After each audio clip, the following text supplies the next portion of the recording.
मैं खाना नहीं बनाऊंगी। माँ, मैं नहीं आ रही रसोई में, बहुत गर्मी हो रही है। बेटी, रसोई में तो तुझे जाना ही होगा, तेरी शादी होने वाली है, तुझे सारा खाना बनाना आना चाहिए। खाना तो मुझे बनाना आता ही है, फिर क्यों आप मुझे परेशान कर रही हो? वैसे भी मेरी शादी इतने अमीर परिवार में हो रही है, वहां मैं खाना नहीं बनाऊंगी। हे भगवान, बेटी ऐसा नहीं बोलते, अपने ससुराल में जाकर खाना तो खुद ही बनाना, इससे सब लोग बहुत खुश होंगे। श्वेता अपनी माँ की ये बात सुनकर अपना मुंह चढ़ाकर वहां से चली जाती है। जिसके बाद कुछ दिन बीत जाते हैं और अब शादी का टाइम आ जाता है। आखिरकार वो दिन आ ही गया जब मेरी शादी एक अमीर परिवार में होने जा रही है। वहां मुझे कोई काम नहीं करने होंगे। श्वेता अपने कमरे में शादी के लिए तैयार हो रही थी, तभी उसकी माँ जाकर उससे कहती है, बेटी जल्दी से तैयार हो जाओ, बारात आ गई है। बस माँ, मैं तैयार हो गई हूँ, थोड़ी ही देर में आती हूँ। श्वेता तैयार होने के बाद अपने कमरे से बाहर आ जाती है, जहाँ उसकी कुछ सहेलियां और ललिता उसे शादी के मंडप तक लेकर जाती हैं। अब श्वेता अपने कार्तिक से शादी करके अपने ससुराल आ जाती है। आओ बहू, आ जाओ, तुम्हारा इस घर में स्वागत है। घर के अंदर गृह प्रवेश करते ही जब श्वेता अपने अमीर ससुराल को देखती है तो उसे बहुत खुशी होती है। कितना सुंदर घर है माँ जी, आपने घर तो बहुत अच्छा बनवा रखा है।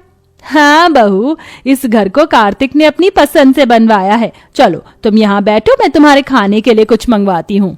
पहले दिन पर श्वेता को बहुत खातिरदारी होती है।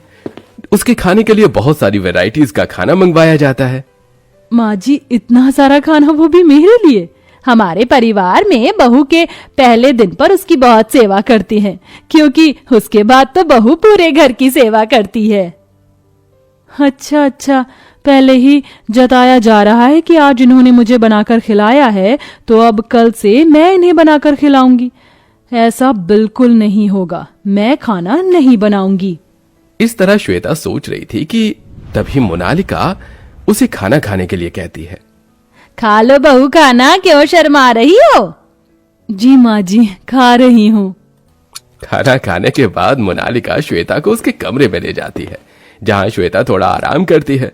शादी के चलते अब बहुत ज्यादा थक जाते हैं, इसलिए उस रात सभी आराम से सो जाते हैं। अगले दिन जब सवेरा होता है, मोनालिका अपनी नई बहू की पहली रसोई के लिए उसका इंतजार कर रही होती है। अरे क्या बात है, अभी तक बहू रानी आई नहीं, आज तो उसकी पहली रसोई की रस्म है। मोनालिका ऐसा खुद से कह ही रही थी कि तभी श्वेता अपने कमरे से बाहर आती है। आ गई बहू तुम, मैं तुम्हारा इंतजार कर रही थी। काफी समय लगा दिया सजने धजने में। माँ जी, अब नई नई बहू हूँ तो थोड़ा तो समय लगेगा ही। चलो ठीक है, जाने दो। देखो, आज तुम्हारी पहली रसोई की रस्म है। जाओ रसोई में जाकर कुछ खाना बना लो, और हाँ, सबसे पहले मीठे में ही कुछ बनाना, ये रस्म के हिसाब से बहुत जरूरी होता है। मैं खाना नहीं बनाऊंगी। श्वेता के मुंह से यह सुनते ही मोनालिका और वहां खड़े सभी लोग हैरान रह जाते हैं। अरे श्वेता, तुम ऐसा क्यों कह रही हो? पहली रसोई की रस्म के लिए तो सभी लड़कियां बहुत खुश होती हैं। लेकिन मैं खाना बनाने के लिए बिल्कुल भी खुश नहीं हूँ, इसलिए मैं खाना नहीं बनाऊंगी। लेकिन बहू, फिर पहली रसोई का क्या होगा? अरे घर में इतने सारे नौकर हैं ना माँ जी, उनसे बनवा लीजिए, लेकिन मैं खाना नहीं बनाऊंगी। श्वेता ऐसा कहने के बाद अपने कमरे में चली जाती है। माँ, कोई बात नहीं, शायद वो बहुत ज्यादा थकी हुई है, इसीलिए खाना नहीं बनाना चाहती होगी। अच्छा चलिए, मैं ऑफिस के लिए निकलता हूँ। कार्तिक इतना कहकर ऑफिस के लिए निकल जाता है। इसके बाद मोनालिका अपने घर की शांता से कहकर खाना बनवा लेती है। शांता, एक काम करो, नई बहू रानी के कमरे में उसका खाना भिजवा दो। ठीक है माँ जी, अभी भिजवा देती हूँ। शांता खाना परोस कर श्वेता के कमरे में लेकर जाती है, जिसके बाद वो श्वेता को खाना देती है। बहू रानी, नाश्ता कर लीजिए। खाना देखकर श्वेता बहुत खुश होती है। अरे वाह, अब तो मजा ही आ गया, अब तो बिना मेहनत के ही खाना खाने को मिलेगा। श्वेता को ये कहते हुए शांता सुनती है तो उसे थोड़ा अजीब लगता है, तो वो श्वेता से पूछती है। बहू रानी, बुरा ना मानो तो एक बात पूछ सकती हूँ? हाँ हाँ, पूछो। आप खाना क्यों नहीं बनाना चाहती हो? क्योंकि बचपन में जहाँ मेरी खेलने कूदने की उम्र थी वहाँ मेरे हाथों में चूल्हा चौका लग गया था। मेरी माँ को पैरालाइज हुआ था और मुझे ही खाना बनाना पड़ता था।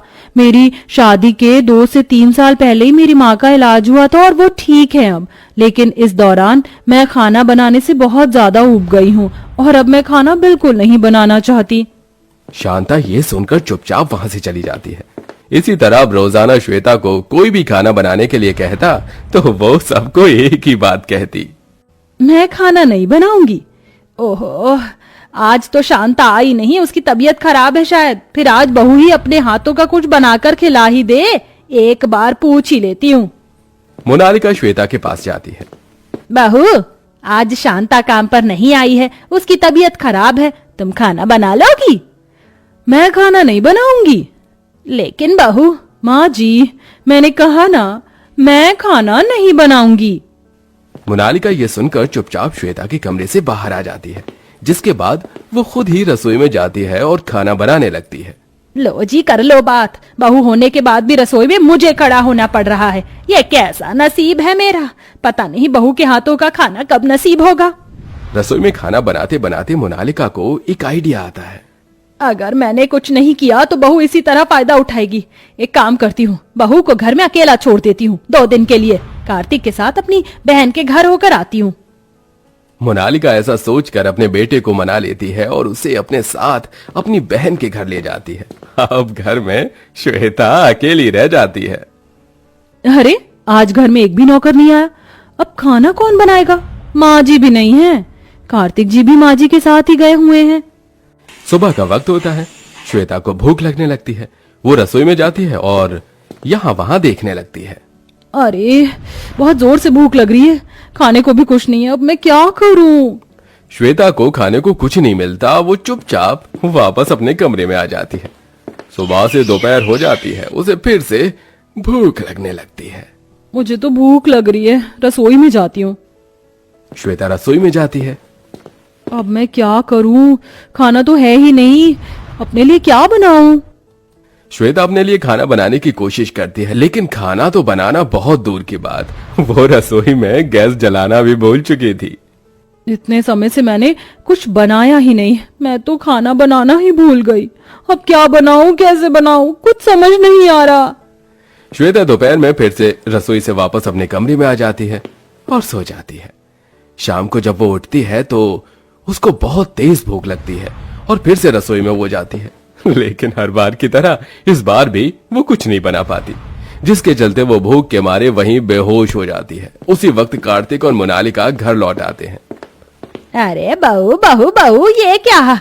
ये तो बेहोश हो गई, जल्दी से डॉक्टर के पास लेकर चलते हैं। मोनालिका अपने बेटे के साथ अपनी बहू को डॉक्टर के पास लेकर जाती है, जहां डॉक्टर उसका चेकअप करते हैं और उसे खाना भी देते हैं। इसी के चलते श्वेता को अपनी गलती का एहसास होता है और वो अपनी सास से कहती है, माँ जी मुझे माफ कर दो, मैं हमेशा यही कहती रह गई कि मुझे खाना नहीं बनाना, और इसी के चलते मैं खाना बनाना ही भूल गई। अब मुझे इतना भी नहीं आता कि मैं अपने गुजारे लायक भी बना सकूं। आज के बाद मैं ऐसा कभी नहीं कहूंगी। आप मुझे खाना बनाना सिखा दो, मैं फिर से पहले की तरह खाना बनाना चाहती हूँ। हाँ हाँ बहू, बिल्कुल, मैं तुम्हें खाना बनाना सिखाऊंगी। इस तरह मोनालिका अपनी बहू को खाना बनाना सिखाती है, जिसके बाद श्वेता पहले की तरह अच्छा अच्छा खाना बनाने लगती है और वो अपने हाथों से खाना बनाकर अपने ससुराल में सभी को खिलाती और वो सब एक साथ खुशी खुशी रहने लगते हैं।